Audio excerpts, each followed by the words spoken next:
You know, a theologian once said, God is everywhere. Sometimes you can even find him in church. Well, one of the places that our next guest has been finding God and helping people meet their concept of God is on the hard, cold streets of San Francisco. Welcome to Reverend Diana Wheeler. How are you, Diana? I'm fine. Thanks you seem for to like having that. me. You like that quote. I love that quote. Yeah, I love it.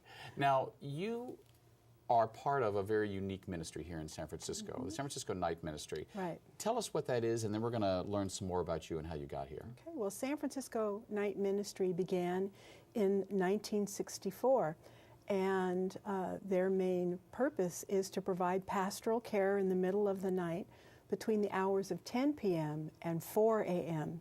every night of the year. And this year we're celebrating our 50th anniversary. Wow. Right. Now, when you say pastoral care, between 10 p.m. and 4 a.m., that's not usual church-going hours. No, every church is closed. Your therapist is, probably asleep. Your friends are probably asleep. And that's one of the reasons why San Francisco Night Ministry got started. It got started the year after suicide prevention. People needed somebody to talk to. So we have crisis line counselors who answer the phones every night, and you can talk to a night minister. We walk the streets every night of the year. Well, and that's what I really want to get to. You know, we've all heard about hotlines. We've all heard about places where you can go to 24/7 for help. But you're out on the streets meeting people. And we're not talking nice streets either. I mean, where do you minister? Well, almost any neighborhood in the city. The Tenderloin, North Beach, the Haight-Ashbury, Polk Gulch, the Castro, the Mission. Those are most of our neighborhoods. And what does that look like? I mean, do you go out in your collar and your cross? I do. And do people Wearing think this black. is a Halloween costume or what? You know, that does come up. People think sometimes, is that a costume? I get that, especially around Halloween. Yeah. Is that a costume? Are you a nun? That's one. And so, I explain who I am, and usually that starts a conversation.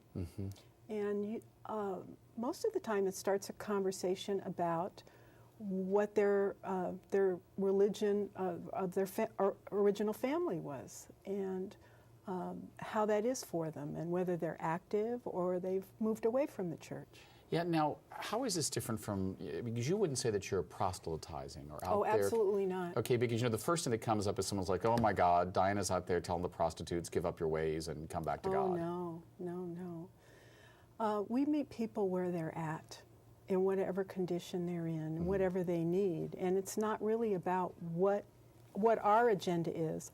All our agenda is to help get people what they need. And usually what they need the most is a listening ear. That is very rare. For people to listen to your story without any agenda at all is very rare. And usually that's very surprising to people, especially people who've been hurt by the church. Right. Now, when you say hurt by the church, do you mean the Episcopal Church in specific, or just kind of church with the small c, all Christian churches? All churches. Because the night ministry is not, it is or is not exclusively Episcopalian? It is not exclusively Episcopalian. It is ecumenical. So we have Episcopalians, we have Lutherans, we have people from the United Church of Christ. So we have a good cross-section. So now, is there something that exists like this that is outside of Christian religions? I mean, for instance, would the night ministry ever have someone who is a rabbi or an imam or someone like that? Actually, we are talking about that, and we do have resource lists with folks. Sometimes people need that, so we have our contacts.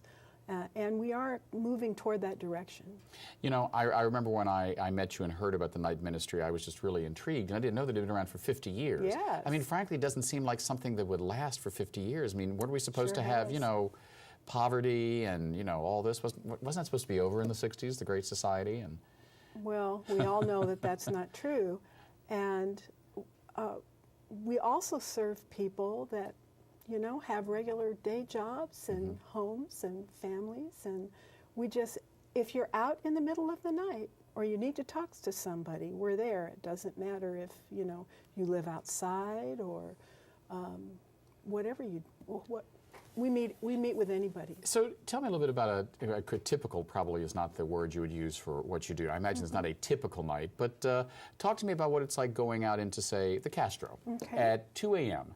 and maybe there's a young man there or a young woman and they've had a little bit too much to drink. Maybe they have substance abuse problems. Maybe they're in some sort of trouble with their spouse or, you know, who knows. What is that like? And tell me about a real occurrence. Yeah. Of course, 2 a.m. the bars close. And so the streets get busy for a while, and you get a little dangerous. Lots of taxi cabs looking for that last fare of the night, you know. Folks will sometimes notice me and come up and want to talk. And if they have time, sometimes we'll just lean against a building, or, you know, if it's a little bit earlier than 2, we'll sit in a bar. It depends on what is going on with that person, but, you know, I've done things like sit on the curb at 2 a.m., really, and talk to people who are very drunk, and it doesn't matter if they're drunk or not. I'm there to sit with them and listen to anything that they might be going through. And at what point do you have to make a decision that, you know, I'm going to keep talking to this person or I'm not going to talk to this person, or do you talk to anybody? I do. Yeah, I talk to anybody. Mostly people will let you know if they need, you know, how much time they need. You know, I'm there until usually around 2 o'clock. The night ministers will gather with the crisis line counselor at that time, and we check in with each other and see how everybody's doing. But then we go back out. Yeah, and how many nights a week do you do this? Well, when I first started, I did it 5 nights a week, and that was in 2008. And then I had to go get a day job. So I do it 1 or 2 nights a week. Do you ever feel scared? Very rarely. I did in the beginning, because, you know, my grandmother said I shouldn't be out at night. Yeah, my grandmother used to say she couldn't understand what I could do between 11 o'clock at night and 2 in the morning that I couldn't do between 11 o'clock and 2 in the afternoon. That's right. But that, you know, longer conversation. Yeah, and I had to learn how to sit on a bar stool, because it's just... Yeah, I mean, I don't mean this in a bad way, but you don't strike me as the sit in a bar stool type of gal. I sure was not, but I can really do it now. So if someone is in need and they want you to go in and sit and have a drink with them, you're not going to be a teetotaler. Usually when I'm working, I am a teetotaler, because you got to think clearly. Right. But I mean, it is Episcopalian, so I mean, you will have a drink if you need to. You know, well, yes, whatever you want. Now, this was not how you started life in your career. No. How did Diana Wheeler start? Where did you come from, and what was your career path before you decided to go out into the dark streets of San Francisco? Well, I'm a 5th-generation San Franciscan, and I was people's mother. I was a stay-at-home mom. I have 3 children who are now grown, and they mostly speak to me. Yeah, pretty much. And then I became an early childhood educator, but that was kind of started by way of the church. I taught Sunday school. So, you know, that's how I started. I went to the School for Deacons because I needed to learn more about the church. And that's how it got started. Did you ever think that you would be out in the middle of the night speaking to drunk people and just listening to their stories? No, not at all. And I mean, is that an unfair characterization of sometimes what happens?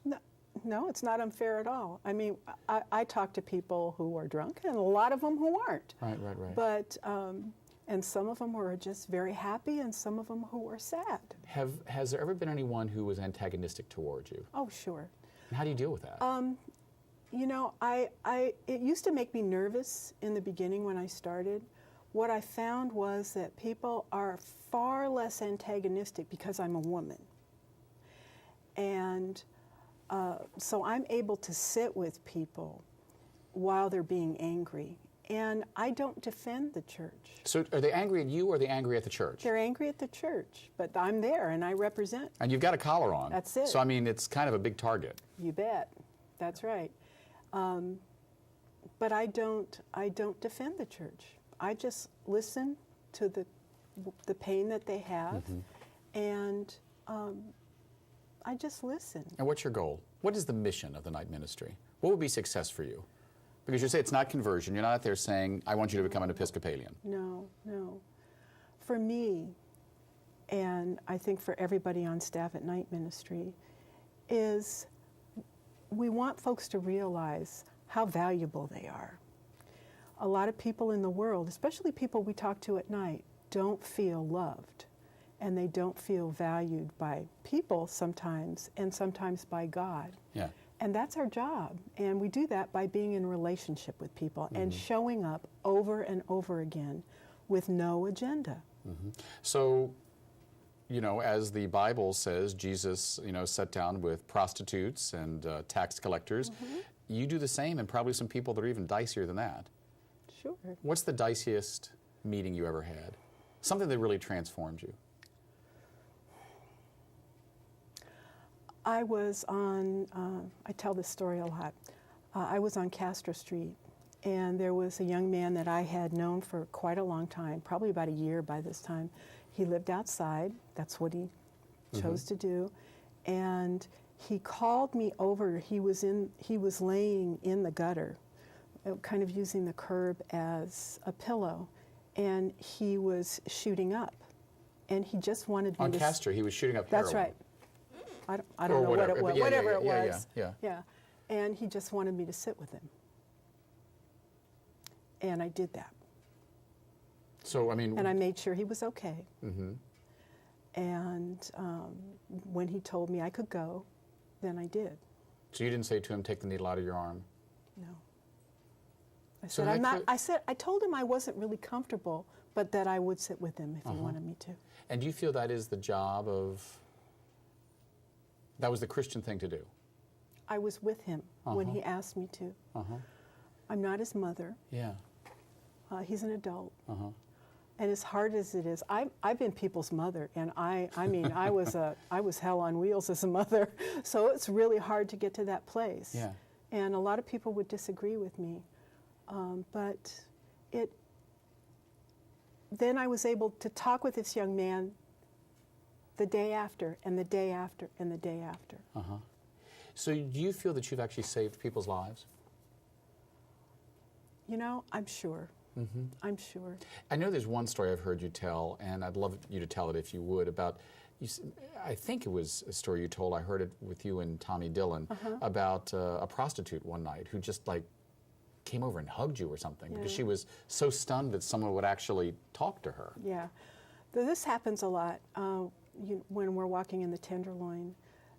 Somebody who's a sex worker will come up, especially if it's a woman, and to see a woman minister, and ask to be blessed. And that's what I did. And then you hug them. Yeah. Do you ever see any people who come back to you and say, gosh, you know, I don't know if you remember me, Diana, but, you know, you were with me that night on the sidewalk in Castro, or with me in the Tenderloin, and you changed my life? Yeah, that happens every now and then. It's really good to hear. It kind of keeps you going. So one of the young Sisters of Perpetual Indulgence, when she was a novice, her family are Christians, and she's a Christian, but they really believed that the sisters were making fun of Christianity. And I had invited this sister to an event in a church. And she said, can I bring my parents so that they'll see that we're not against Christianity? And she did. And afterwards, she told me that changed their relationship, her relationship with her parents. Wow. I mean, what else do you want? I mean, that's beautiful. We've been speaking with Diana Wheeler about the San Francisco Night Ministry. I hope you'll come back on and talk to us again. I'd love to. Certainly doing good work. Next up, someone else doing good work for the LGBTQ community, Ms. Chris of the Eden Foundation. We'll be right back.